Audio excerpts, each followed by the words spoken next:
안녕하세요. 저는 얼마 전 결혼한 20대 후반 여자입니다. 엊그제 새엄마 때문에 정말 어이없고 슬펐는데 그 이야기를 속 시원히 털어놓을 곳이 없어 이렇게 사연 적어봅니다. 제가 살던 집은 동네에서 유일하게 작지만 마당이 있는 집이었습니다.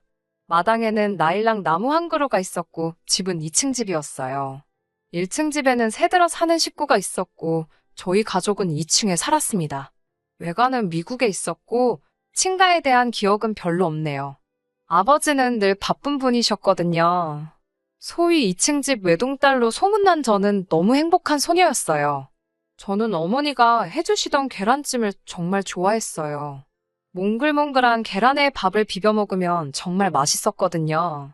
하지만 제가 12살일 때 어머니는 암으로 갑작스레 세상을 떠나셨습니다. 어머니가 돌아가신 뒤 한동안은 미국에 계시던 외할머니가 오셔서 저를 돌봐주셨습니다.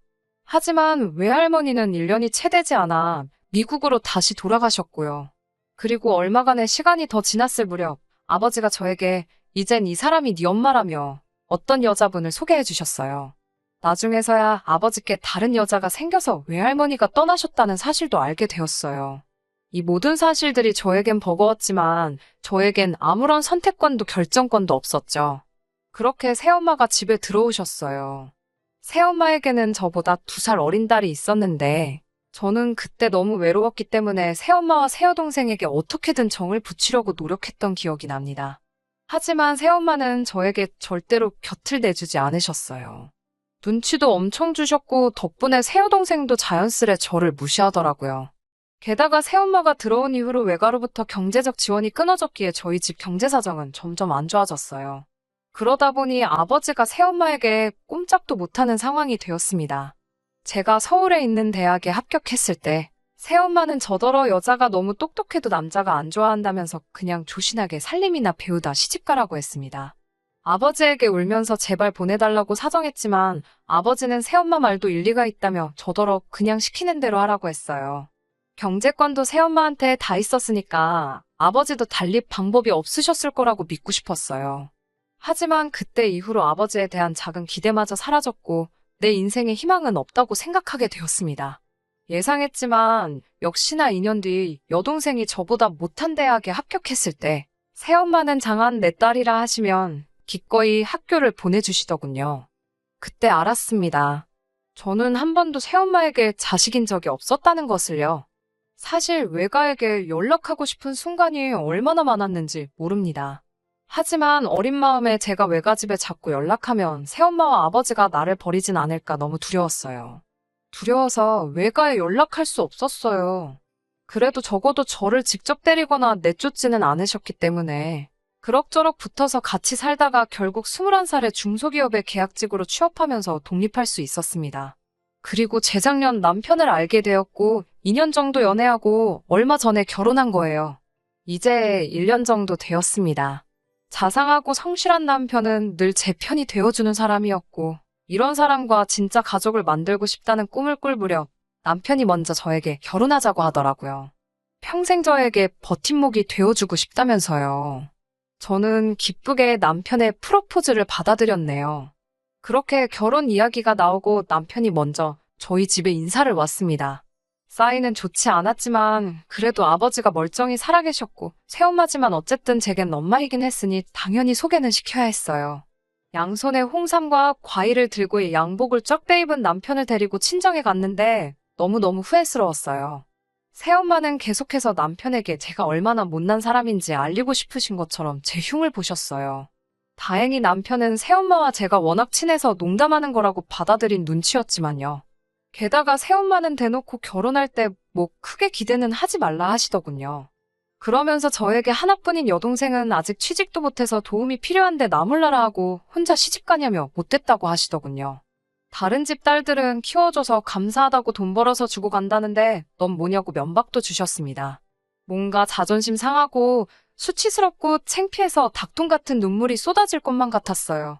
남편도 도대체 이게 무슨 상황인가 싶었는지 제 눈치 보기 바쁘더라고요. 사실 남편에게 내 가정사를 제대로 이야기한 적이 없었거든요. 이튿날 고민 끝에 더는 숨기면 안 될 것 같아서 남편에게 사실 어제 만나뵌 분은 친엄마가 아니고 새엄마라며 그동안의 사연을 솔직히 털어놓았습니다. 오랫동안 말없이 제 이야기를 들어주던 남편의 표정이 정말 심각하더라고요. 제가 실망했냐며 미안하다고 하자 남편이 실망했다고 하더라고요. 왜 진작에 자기한테 그런 이야기를 하지 않았냐면서요. 조금이라도 빨리 알았으면 더 빨리 결혼해서 저를 지켜줬을 거라고요. 그러면서 자기가 무조건 행복하게 해줄 테니까 자기만 믿고 따라오라고 했습니다. 그 말을 듣는데 얼마나 눈물이 쏟아지던지요. 며칠 뒤 시댁에도 인사를 가게 되었습니다. 화과자하고 꽃바구니를 사서 가는데 너무 긴장되더라고요.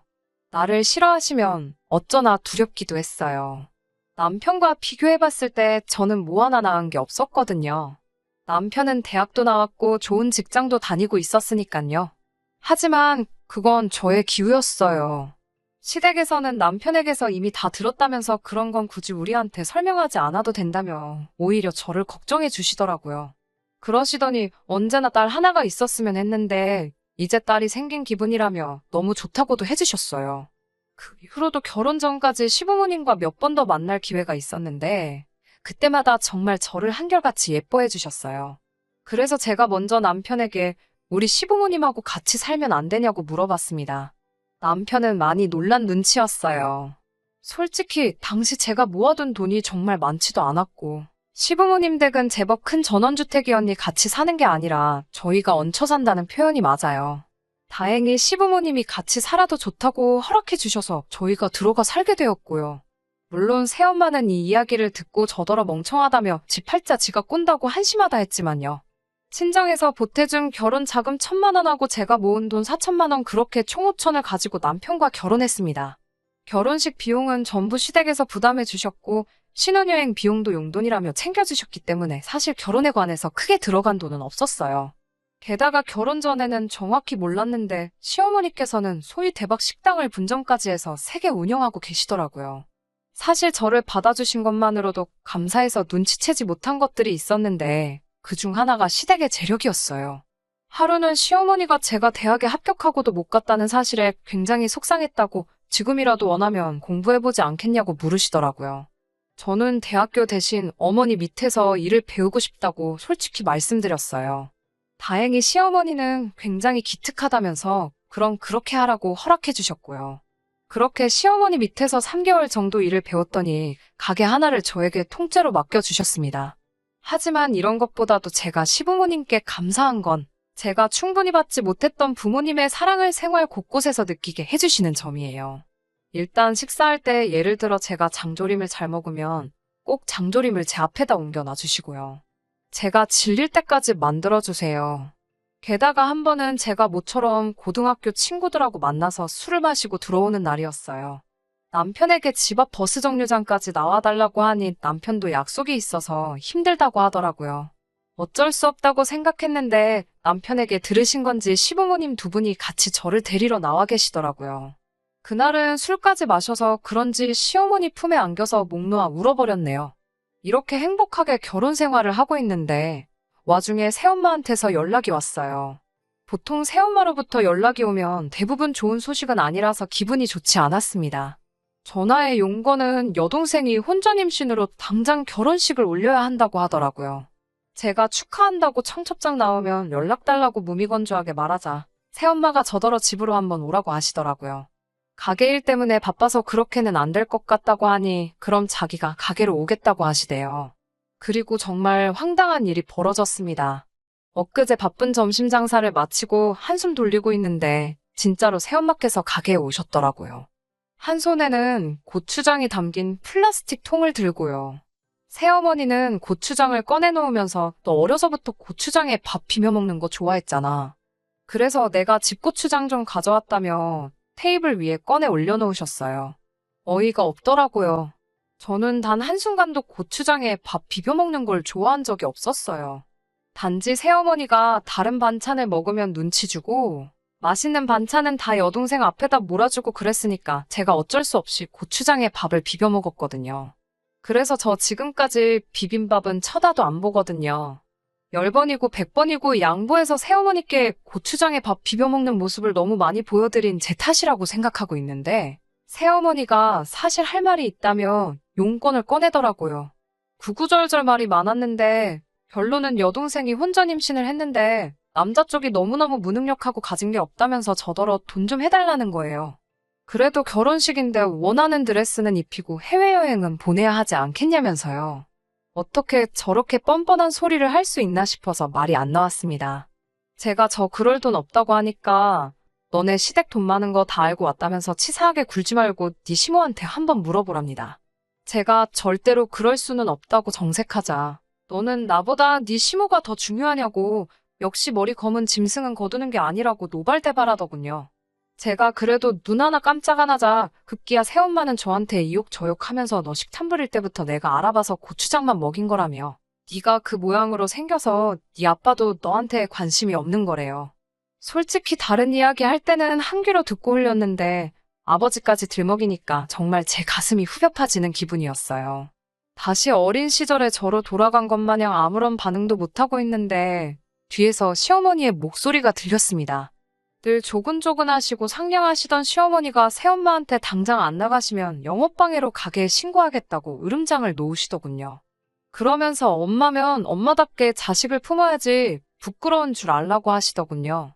게다가 시아버지까지 남의 귀한 며느리한테 헛소리 짓거리지 말고 당장 꺼지라고 하시는데 얼마나 제 마음이 든든했는지 모릅니다. 결국 그날 일로 새엄마도 아버지도 안 보고 살게 되었어요.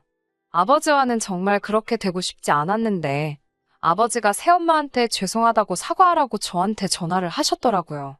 제가 도대체 왜 새엄마한테 그렇게 잡혀 사시느냐고 아버지는 아버지 친딸이 이렇게 구박받고 자라는 동안 왜 가만히 계셨냐고 물었거든요. 그러자 아버지가 그래도 무책임하게 죽은 사람보다 낫지는 않냐고 하는 거예요. 그 말을 듣는데 참을 수 없는 분노가 끌어올라오더군요. 그렇게 아버지도 제 마음속에서 지워버리게 되었네요. 세상에 좋은 재혼 가정도 많다는 거 저도 잘 알아요. 좋은 새엄마들도 많다는 것도 분명하고요. 마찬가지로 다들 시댁이라고 하면 못되고 나쁘다고 생각하시는 것 같은데 이런 시댁도 있다고 알려드리고 싶었어요. 친한 친구에게도 털어놓지 못하고 소가리만 하던 일을 이렇게 적으니 가슴이 한결 후련하고 숨쉬기마저 편해지는 기분입니다. 들어주셔서 정말 감사해요. 끝까지 들어주셔서 감사합니다. 오늘의 사연은 여기까지입니다.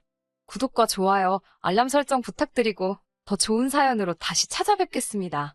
감사합니다.